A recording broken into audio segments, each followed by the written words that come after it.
Hey guys, it's me, Delicious Delights. Welcome to my channel. So, I have another shopping video for you. This is TK Maxx in The Hague.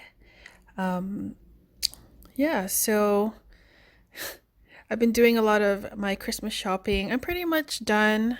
I only have like a few little things to pick up, but for the most part, I'm done. I'm not sure how you guys feel about Christmas shopping in the shops anymore. For me, I know it's busy, it's crazy. There's all these people everywhere. It's pretty much like a zoo, but I don't know. I think for me, I actually enjoy it. So long as I can control, how well, I can't control how many people are in there, but I can control that if I start feeling a little bit too, I don't know the word. Um, if I just starting to feel uncomfortable because there's too many people around, then of course I can leave the store and then it's fine, and that's how I do it. So I don't know. I just think that although online shopping is very, very convenient. I do it all the time as well. I have also done it for gifts, for buying gifts for people. There is still something really nice about going to a shop and you know seeing a lot of people around and just having that nice Christmas spirit, I guess, or that Christmas feeling that shopping does give during this time of year. So yeah, they stock the shelves really, really, really full, so much so that it was really difficult to actually check what perfumes they had. Miller Harris, they've been having a lot of Miller Harris lately at the TK Maxx. I don't know. I blind bought two of them in the past. The first one was the tobacco one. How do you say it? Like feed a tobacco or something like that. It was like a really interesting, dark, very dry, woody incense fragrance, very smoky, and it didn't work well on my skin, so I was able to flip it and get my money back on eBay. So there was that. And then another one that I blind bought was the Un Poirier d'un Soir. It's like a pear scent. I think it means the night pear. Un Poirier d'un Soir. Soir means night, and poir Poirier or something. I think that means pear tree. So just by the name, I blind bought that. I thought it was okay, but in the end, it didn't really do anything for me. Like I thought it was all right. It wasn't bad, but there was this note in it. I think it was like a musky, I think it was cashmere wood. I can't remember exactly. That didn't really work for me, so I flipped that as well, got my money back. So yeah, I'm not sure if I want to again blind buy anything from Miller Harris. There was one that I was particularly interested, the Noix de Tuberose. Sounds really nice, has really good reviews and stuff, but I think flipping things is getting a lot harder, it seems. On eBay, for example, it's like, yeah, I know I would have bought it for a good price, but when you try to resell it, try and get your money back, people want even lower prices, and I get that. It totally makes sense. And people want to bargain. That's what the point of a marketplace is in the first place, and people can haggle. But sometimes it's not really worth the effort. Sometimes people give very, very unreasonable offers, and then and the star system, the rating system is really, really screwed up, I think, because if it's, they can just give you a bad rating, even though you didn't really do anything wrong. And there was one, for example, I was trying to flip a perfume that I didn't wear very often anymore. And so I think it was, well, anyways, I bought it for like 100, I believe. And then I was trying to sell it for half of it because it was used open and stuff like that. So half off, I think, is a good deal. But then you'll get people bidding or asking or messaging you asking for half of what you are selling it for. And so they wanted to buy it for 25 euros. And of course, I said, no, that's not, I won't agree to that. That's too much money. That's too much money for me to lose.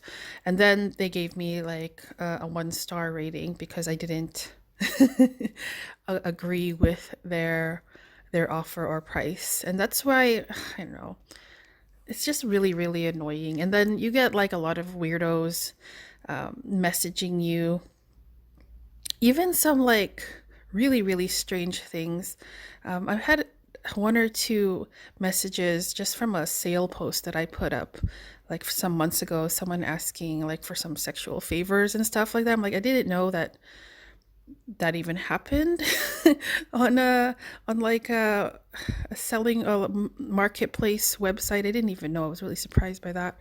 So yeah, and then yeah, like it's just really annoying, and then you have to, I don't know. This is starting to turn into a rant video about reselling stuff because yeah, it's just really difficult sometimes to deal with some people. Of course, there's some awesome people out there who just are normal and they'll pay you in a timely manner, and and then you send it, and then it's done, and it's good, and it's just very smooth.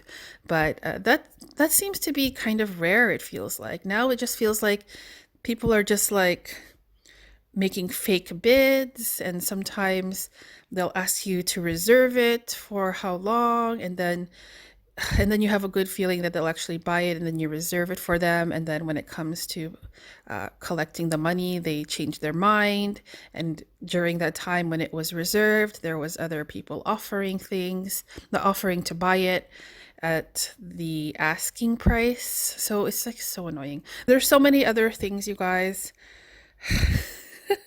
It's kind of like a necessary evil. Like if you want to get rid of things that you don't wear, you kind of have to deal with all the crazies out there, and just not in the mood for it. So this is, like I said, this is turning into a rant video. I'd like to know what you guys do with your unloved or your dusty bottles in your collection. What you guys do. Do you resell it? Do you gift them? Do you give them away? Do you donate them? Yeah, I'm curious and how you guys feel about the whole process. Or are there some of you that don't sell anything at all? That would be interesting to know as well. For me in particular, I kind of like the whole life cycle of, I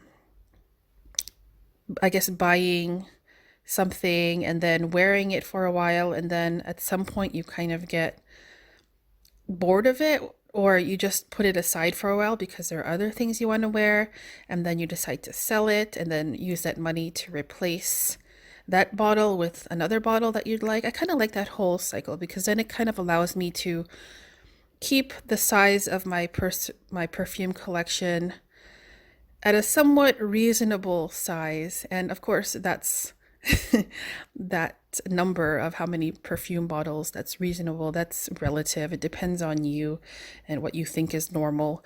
I used to think, when I first started this hobby, I used to think that having over 20 bottles was absolutely ridiculous, and why would you need that many, and who would want that many? It's just like you can't possibly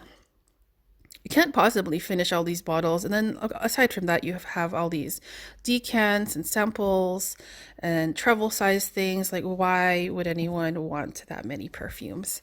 And yeah, I kind of got to eat my words because now, of course, I have over 20 bottles.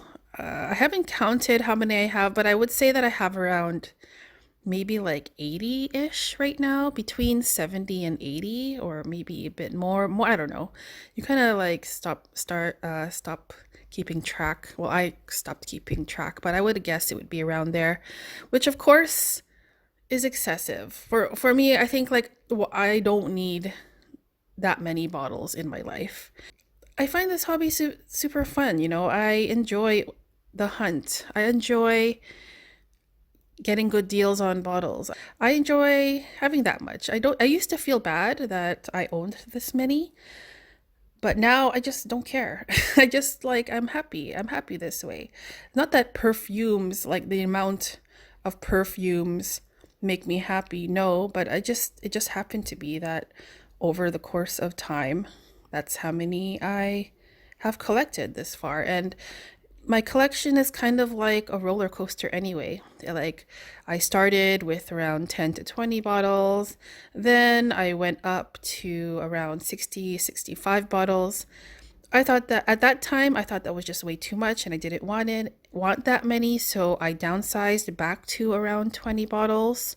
And then I started making videos on YouTube, and from then my collection has been slowly getting bigger and bigger and bigger. And now I'm at like 80-ish or something. And I'm okay with that. I enjoy looking at my perfumes. I enjoy, I don't know, just having them there. I'm okay with that now. I don't have this minimalist ideology anymore that I was trying to hold on to. Because there's always things I can do. If I feel like I'm getting sick of the amount that I have, I can always try to resell them or give them away to friends or family or stuff like that. I also like using bottles for display because they're nice eye candy to look at. And yeah, so I don't even know where I'm going with this video. I just decided instead of talking about what you see in the video, which you guys can see there, then I can just talk about something else. But then I'll talk about the video now because now I just rambled enough. So as I said, they had so many perfumes stocked on the shelves that it was really, really, really difficult to navigate what was behind there. Filming and trying to find the bottles in those huge plastic wrapper things was just really, really difficult.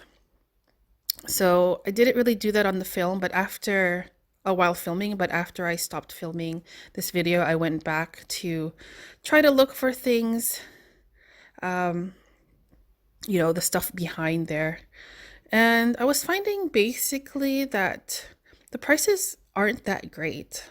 Like I was trying to look for some real bargains there.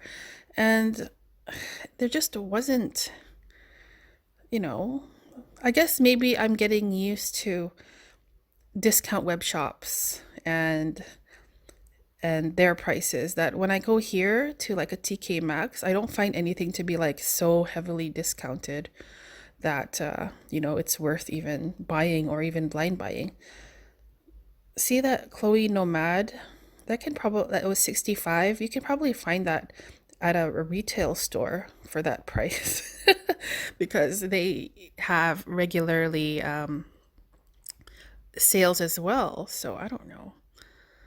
It's still fun to look though, you guys, but the idea of like getting like these amazing prices at TK Maxx is just there's too much competition now with the web shops and then even retail shops having some regular sales and stuff like that. And yeah. So what else do we have here? I saw a ghost perfume. I don't know. It's down there. That brand isn't sold in Holland. So I guess they imported that from probably somewhere else. I'd guess the UK. Because sometimes the price tags on these have pounds in it and not euros. So yeah. What else? There's like an angel back there.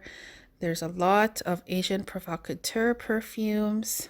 I always, always, always see at the TK Maxx.